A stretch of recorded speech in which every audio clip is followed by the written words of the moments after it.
someone's asking about Seton Hall specifically, someone who wants to practice law in New York and wants to go to Seton Hall. I think there are probably a decent number of Seton Hall grads in New York City. It doesn't have the highest reputation, of course. I don't think its rankings especially high, but if you can go there with scholarship money, it could be worth it. I recently had a student who got a great score. He got in the 160s, the mid to high 160s, I believe. And he could have gone to a tier one school, but he chose Seton Hall because it was a full ride and he didn't want the debt. So, and I think that was a perfectly fine choice.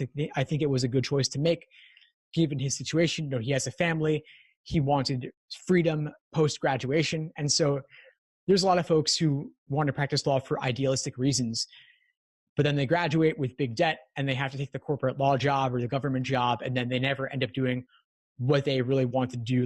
Like let's say it was public interest or nonprofit work, and it's because of the debt. And I understand that, you know, it's understandable, but I think you can avoid being in that position in the first place by taking the scholarship money at the lower ranked school.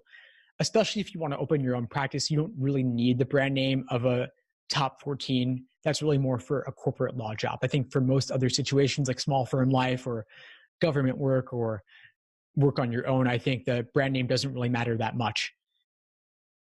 And yeah, I think that the other question you're raising here about employment outcomes, of course, Columbia and NYU do have high bar passage rates. St. John's will have a lower bar passage rate. So I think that, yeah, you do want to consider that. Will the law school properly prepare you for the bar?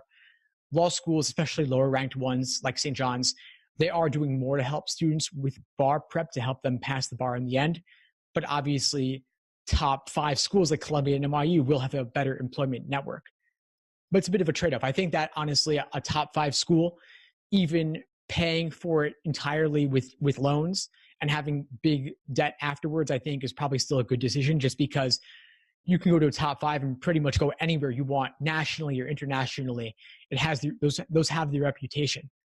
But kind of a middle of the road school with no scholarship money versus a lower ranked school with scholarship money, I think you might want to go to the lower ranked school. And so you can go on lawschooltransparency.org, I believe, Law School Transparency. They publish employment stats and they kind of remove the manipulation you're talking about. So I think playing around with those stats and seeing what the outcomes actually are like is really valuable. And you can talk to law schools and ask them pointed questions and see how willing they are to actually disclose that information versus kind of hem and haw about giving it away. And their level of forthrightness, I think, will definitely be indicative of what the situation is like. Yeah, thanks for the link there. Yeah, lawschooltransparency.org, great site. Definitely recommend it. CUNY Law, I think, is a great option because it's a public school.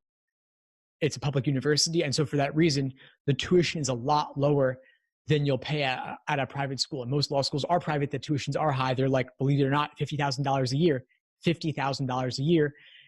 And so think about that for 3 years, plus living expenses, plus opportunity costs. The debt ends up being something like $300,000 if you're paying for it totally out of pocket. And that is a stat from Law School Transparency if you want the background on that.